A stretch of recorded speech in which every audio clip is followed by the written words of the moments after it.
Good afternoon, ladies and gentlemen. Welcome to the Launchpad Associate Workshop for Level 1. We're very excited and proud and honored to have the one and only Nikki Prichard as our presenter this afternoon on customer service. Nikki, thank you for being with us today. How are you? I'm good, John. Thank you, and thank you everyone for joining. I'm excited to help everyone out and be part of an awesome program like this. Great. Well, as everybody knows, today Nikki's going to be covering customer service and member services. She has a presentation that'll probably go on for about 30 minutes, but we are counting on and excited to hear from everybody else who's on the webcast this afternoon, because customer service, and I know it being on the private club side, there is no blueprint or set of directions for good customer service. You have to be bent on making people happy and the energy to do it over and over again, day in, day out. So, Nikki, thank you very much for being with us this afternoon. It's all yours. I'll be monitoring the question box if people have questions before. But when we get to the conclusion of Nikki's presentation, I am going to unmute we've got 7 people in the classroom right now. I will unmute whoever's in the classroom at the conclusion of Nikki's presentation so that we can open it up to Q&A and hear some stories, and hopefully all good ones. And we'll go from there. Thanks, Nikki. It's all yours.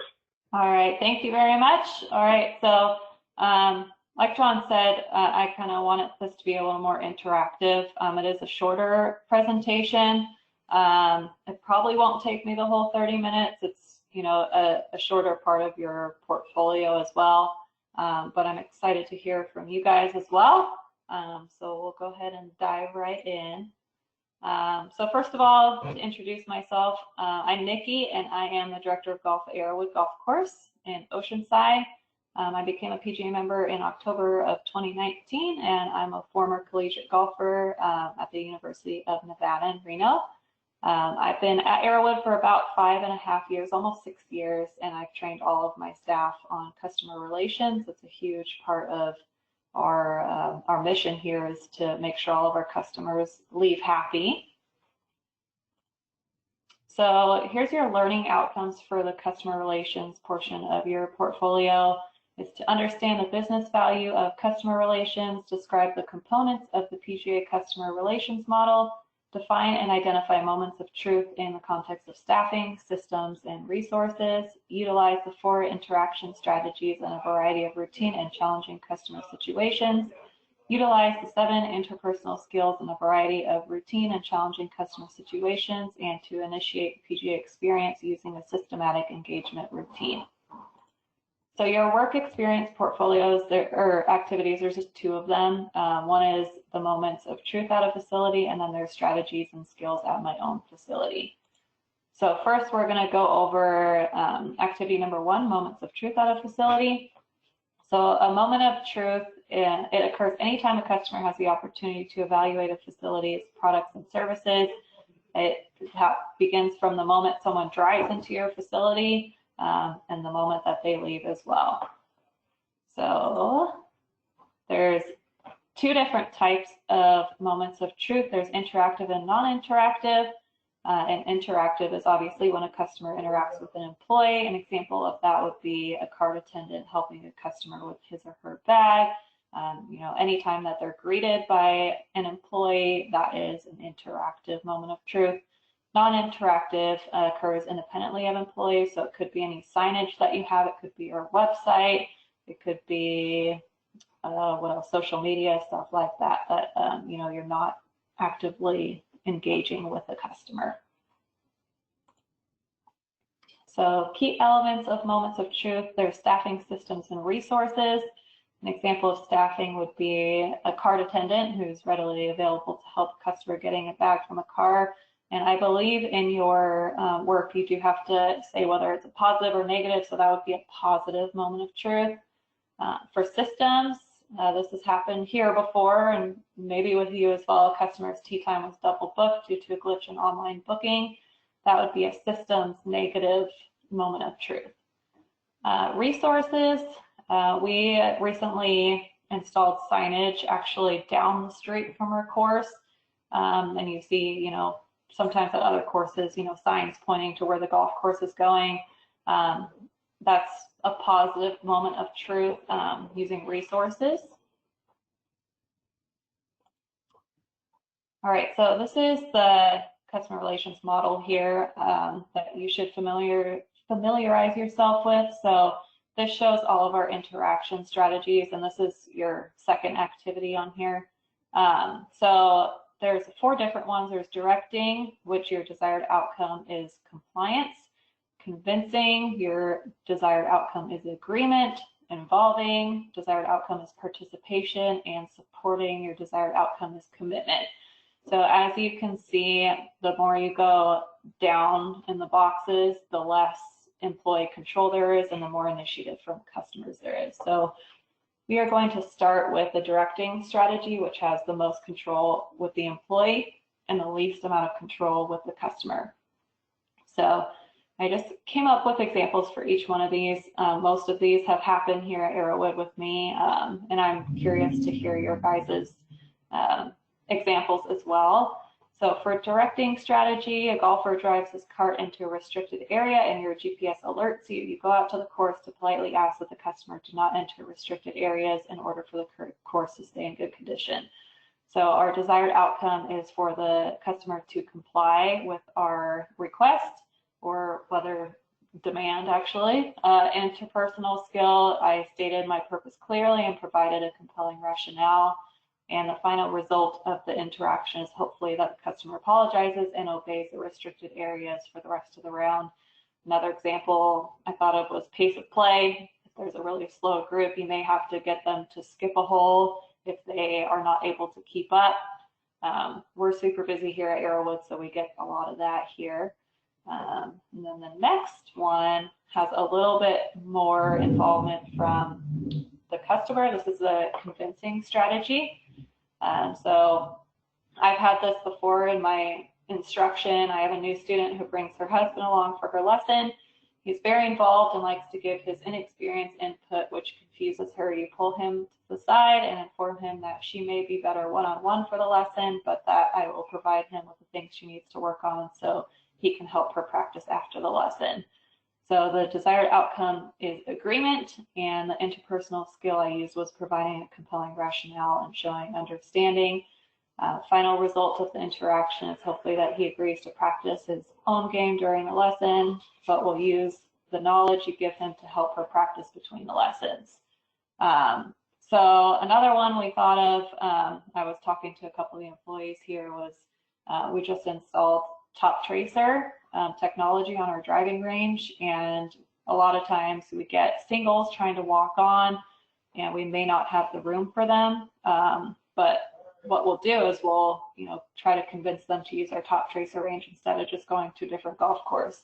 So that's another example of the convincing strategy, a little persuasion to get them to come to an agreement. Okay, the next one is the involving strategy. So an example of that is a woman enters the golf shop and complains that we have a terrible selection of ladies' clothing and states that she would never buy anything here. Apologizing that we are not meeting her needs, you ask her what styles and colors she prefers to wear and let her know we will try to fit her desires more with our next order. So this time around, we're actively asking the customer for their involvement. So and participation. So the interpersonal skills showing understanding and encouraging open expression.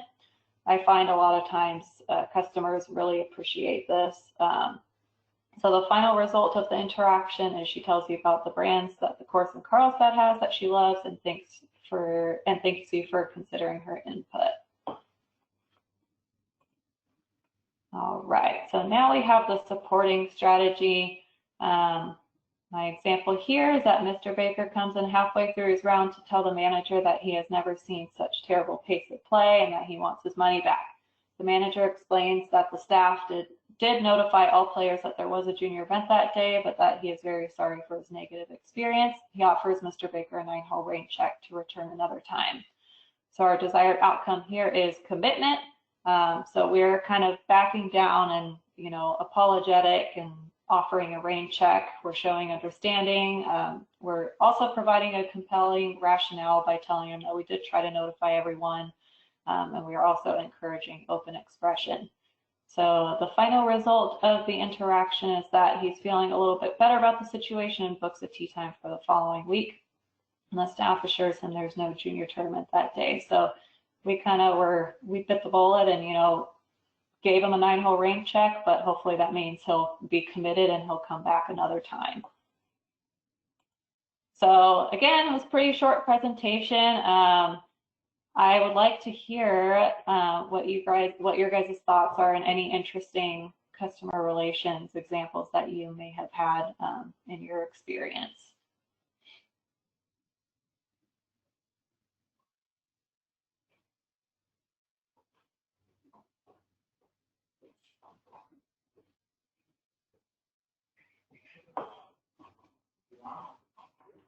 Anyone?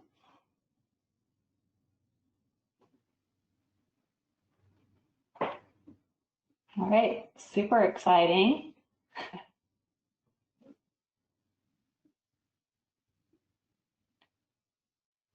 All right, well, if we don't have anything, then we are done, and that is customer relations. If anyone has any questions, feel free.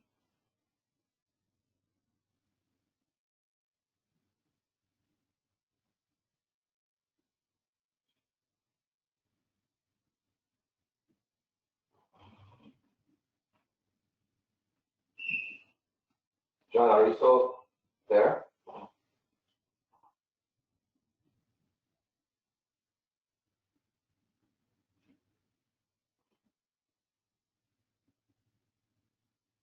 John, are you there?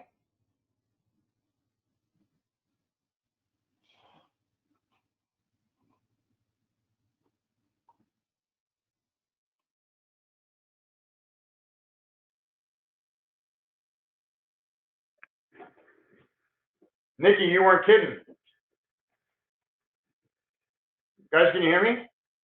Yeah. Yep. Nikki, can you hear me? Yep. There you are. All right. How do you deal? This is from Colonel Tom Parker at PGA West. How do you deal, Nikki? We'll start it off with you. How do you deal with public jerks? Oh, we have some of those. My strategy is usually to kill them with kindness. I found that that's the best way to go about it. I've had,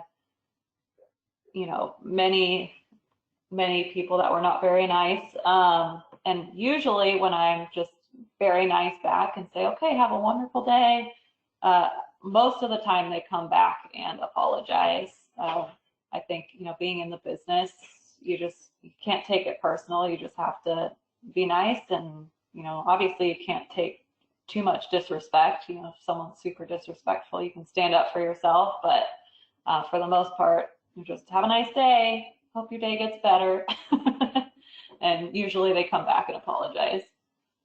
Now, for all the associates that are in the classroom, if you want to take yourself off of self-mute, we're looking for comments, stories, experiences, things that the classroom could benefit from. So there's Cohen Pross. Cohen, do you have a customer service moment to celebrate or a potential nightmare for us to avoid? Well, just an idea that I just kind of had pop in my head is I work at a private course, and so obviously you get to know your members pretty well. Cohen, for the class, where are you? Where do you work? I'm at Peninsula Golf and Country Club in San Mateo, California, and so it's in Northern California, and so we get to know our members pretty well, and obviously everyone has their moods, and that can vary every day, and so just kind of understanding who they are rather than maybe the situation that's going at the moment is always kind of big. Yeah, and remembering that, everyone gets bad days too. So Y- it could be Yeah, someone exactly. And and it's something could have happened with them before that you don't know what's going on with their life. So just, exactly, yeah. And so just kind of being of course, especially now where it's pretty much the only thing we have, you really do kind of get to start understanding these people a little bit better. And yeah, I think that makes the relationship a lot, easier to work with through tough times or easier. definitely.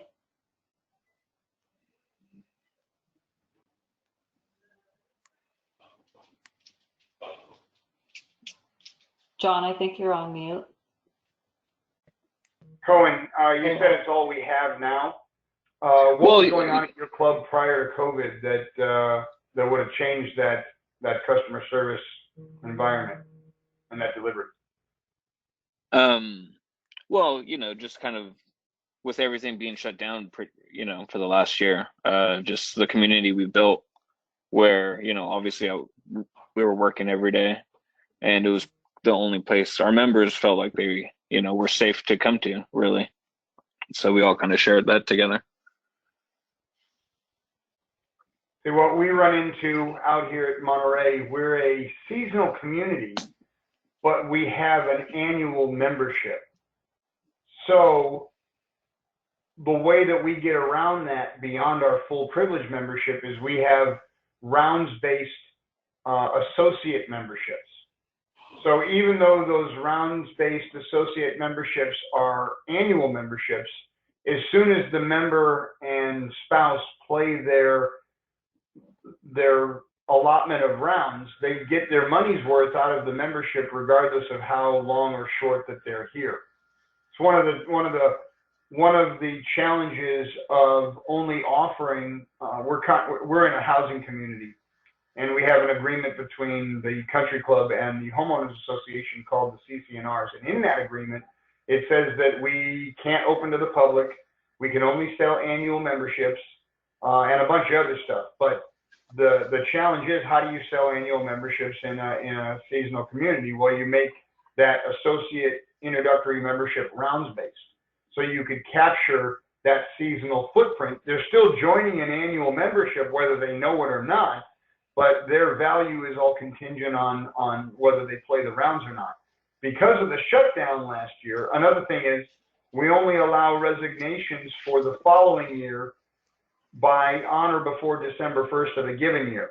So if you want to resign for 2022, you can, we just need it in writing before December 1st of 2021. So what happened was, with COVID and everything, a lot of our Canadian footprint, who is down here for January, February, March, and maybe a little bit of April, and have come to appreciate the limited use memberships, they didn't, with them going home mid-March with COVID, they didn't finish their rounds. They wanted to a lot of them wanted to either resign for 2021 and still be allowed to finish the rounds that they had on their membership from 2020, or they just flat out missed the cutoff date on December 1st to resign. So here we are in the January, February, March, first 3 months of the year, where people are getting their dues bill for January, for February, and are trying to opt out at this time, even though they can't,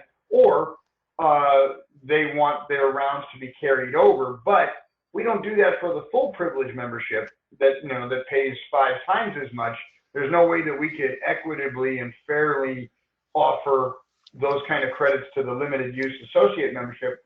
So it puts us in situations where we have information to give the members that they're definitely not going to like, so that the ability to drop the bomb in terms of, no, you can't get out of your membership, but then being able to stay on your feet and offer something else that cushions that blow, that turns that hammer into a velvet hammer. Those are critical, because when all this is said and done, we do want those members to go back to using their limited use associate memberships for years to come, and hopefully ultimately upgrade to full privilege memberships. So the idea of being able to deliver bad news in the nicest, softest way in order, and then also to come with a cookie of some sort. I call it a cookie, where it's like, yeah, they didn't get the cake they came for, but they got this cookie and a pretty darn good, empathetically positioned statement that, yeah, it wasn't what they wanted. They wanted to resign, or they wanted to carry their rounds over. They realize now through their own empathy where we're coming from, and the cookie that we gave them, it's as good as the cake in their eyes, given the situation. That's very difficult to do, and I think, you know, like we talked about earlier, there's no, when you're bringing in an associate or a new hire into your customer service venue, whether it's golf operations or it's food and beverage, or if it's tennis ops or membership or whatever, there is no manual that says this is how you deliver good customer service. Just follow this book and you'll be fine. You really need to have a servant's heart. I was fortunate to spend a fair amount of time with Jim Hinckley over the last 5 years, and he would always preface that we have servants' hearts, meaning that in any situation that we're in where we're charged with delivering good member services or good customer service, we need to be able to be bent on making the member or the customer happy. There's no one right way to do that, or no step-by-step to do that. An important thing that we do here at Monterey, and we do it for every department, save maintenance, when we hire a new hire or someone that's going to be working with the members directly, actually, you know, we don't do it for maintenance. We also don't do it for the kitchen.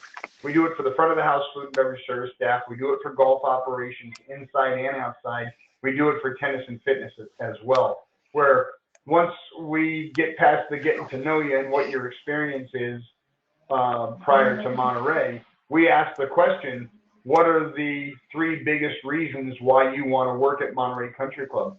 And if they don't say something to the effect of, we enjoy making people happy, or we like to make people smile, or something to that effect, we give them 3 chances to do it. We don't hire them. Just because you need to have that desire to make people happy. You need to be one of those service employees, those people persons that enjoy bringing smiles to people's faces. And if you have that in your DNA, you can get through a million different customer service situations for which there is no blueprint. But if you've got that servant's heart and you've got that desire to make people happy, you're going to find a way to get there, even in the toughest of situations. So sorry for the long-winded hijacking there. But does that resonate with anybody? Ho Nguyen? Yeah. Ho, do you want to chime in? Justin, Tom Parker, Tyler Phillips? All of you could unmute your mics if you wish, and we'd love to hear stories and insight from all of you. Chris Robertson, you too. Yeah, I'm here actually. I was just going to add, I have a lot of customer experience in my background prior to golf as well, but it's just in any environment, whether it's public or private, being like a huge part of service and what we can deliver is being prepared beforehand. Yeah, there's always going to be circumstances that you're not prepared for that arise, but the majority of things that we can deliver and be excellent on, we can prepare for. So it's just my input. Yeah, that's a great point. Yeah, and kind of as John was saying, we at Arrowwood, we've had to deliver bad news as well, but we've always, like you said, tried to prepare, you know, how we're going to do it. And, you know, like you said, give them the cookie too. So, you know, with COVID and everything, we had an unlimited range golf deal called 365. And for a month we were closed and people were wanting, you know, us to extend it a month. And, you know, we were prepared to give them the, you know, the positive. If you play golf for $1 a day for, you know, this amount of time, and we gave them free buckets of balls as well to use. So, you know, just making sure you're staying positive You always want to point out the positives and not like, oh yeah, that sucks. And make sure that, you know, you understand, but also point out the benefits that they have as well. Now, Tom Parker, it says you're having difficulty getting unmuted. I'm trying to unmute you, but it says that you're self-muted. But I do have your questions here. This is a question from Colonel Tom to you, Nikki. Could you explain all of the moments of truth at your facility? All of them? No, how about give us two? Sure. So one thing that and this is the first thing that came to my mind because it's something that we've been focusing on more right now. It's kind of it's a minor thing, but it makes a difference, is trash. In the parking lot, there was a lot of trash, and we focused more on, you know, we used to do employee days where we'd go out with trash bags and pick up trash in the parking lot, and now we've got our maintenance crew on it, and, you know, little things like that you walk by every day and don't even really notice that make a big difference. Let's see what else. Our bag drop, our guys in the cart barn are usually the first ones to see the customers come in, so they're always prepared to greet them. And right now they're not taking their bags during COVID, but Nikki, can you hear me? yeah, there you Oh, sorry, John. I figured out how to do my. Hi. Sorry, Nikki. Sorry. That's okay. Didn't mean to interrupt. No problem at all. You go with what you're doing. You're doing best. Thank you. I'll give you one more. Let's see. I guess just signage. We put up a lot of signage recently. That's been super helpful with merchandise, how things are placed in merchandise, clean, and sale signs and directions to the restroom, all that good stuff makes a difference. But a big one for us is, you know, course conditions as well. That's also a very, you know, obvious but important moment of truth is, you know, how the course is kept, that we get most compliments on. But there's a bunch of them. I'm gonna jump in and just add something more. Again, it's just a thought that hit my mind that I thought was worth sharing. But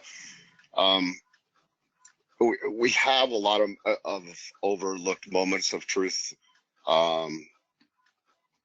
and when you have to consider your interactions with the other departments and the other staff at your club or your facility or wherever you're working to be those moments of truth as well.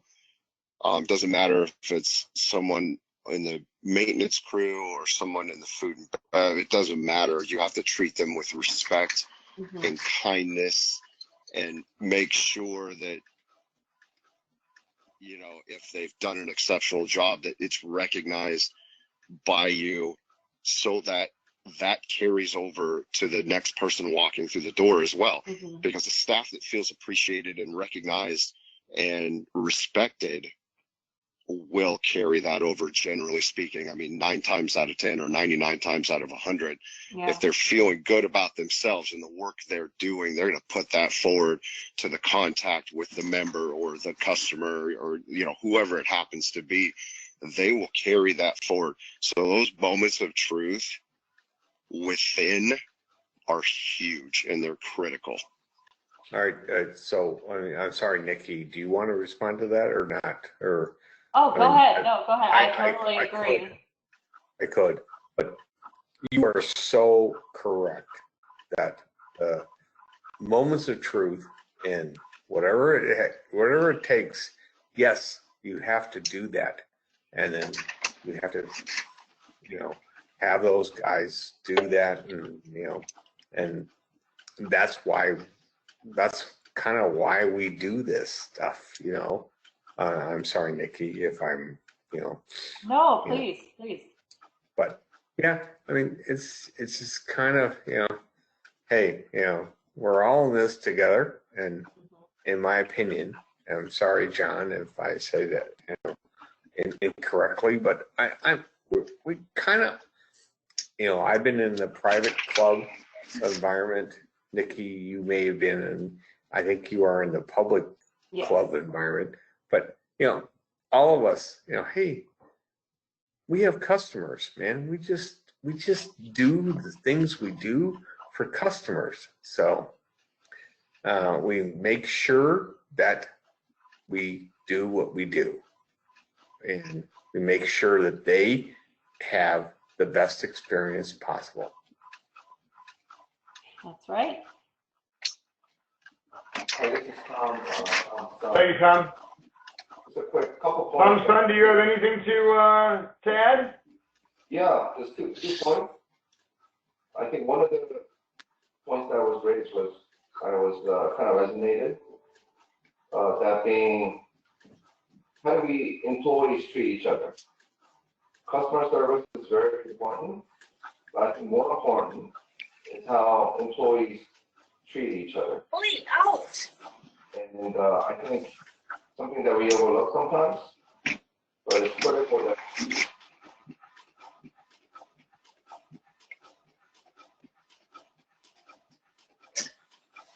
All right.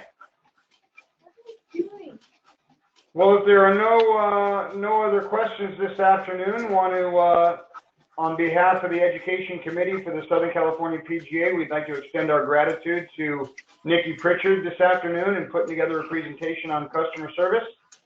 We will be loading the recording of this Launchpad up onto the SCPGA website on the Launchpad landing page. We'll put it on YouTube as well. The link will be there for you to reference. And please join us again next Monday at 4 o'clock. I believe next Monday, Colonel Tom Parker, Tournament Operations Extraordinaire from PGA West. Tom is going to be presenting on tournament operations next week on the Launchpad, so we're looking forward to that. He has a wealth of knowledge in his time there and before on how to execute great customer service and tournament operations and how to run a tight ship when it comes to driving tournament revenue for your club. One more peek at the question box here. Anybody else have any parting comments or statements? Tom's son, are you good? Can you hear me? No, I think he needs to unmute himself. I can't unmute. He's on his phone, so I don't think. Here, do you want to come over here, Tom? Oh, no. Yeah, he's self-muted.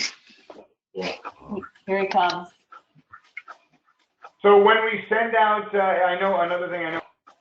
Hey, when we send out the YouTube link for this afternoon's Launchpad, if you could reply to Tom's son on that, on what section you are from, either from Aloha section or Northern Cal, SoCal, or the Southwest section. We'd love to know who's joining us and from where. Thanks for joining us this afternoon on the Launchpad. Tom, can you hear us? Yeah, John, can you hear me? Yes, sir. We got you loud and clear. Yeah, I just wanted to just 2 points. First of all, thanks everyone for your participation and your comments. One point I just wanted to make was, I think it's important how we, obviously we know it's important to how we treat our customers, but I think it's more important how we treat each other as employees. And the better we treat each other as employees, like family, I think that's the key to success in terms of treating our customers and guests on a daily basis. And the second thing is, I think it's also important to understand how we're doing in terms of customer service by tracking it. And what we do at Arrowwood is to have a survey that's filled out by every golfer on our golf and F&B experience, and they rate us, and we receive comments constantly on a daily basis. And I think that's one of the key ways for us to track how we're doing on customer service through the survey. And I don't know, I'm sure some of you facilities use it already, but if not, highly recommend to set up a survey for your facility to get feedback on customer service. That's it for me, John. Awesome. Thank you, everybody, for joining us on the Launchpad. We'll see you next week. Stay safe, stay sane. Thank you, John. Thank you, everybody. Thank you. Good job, Nikki.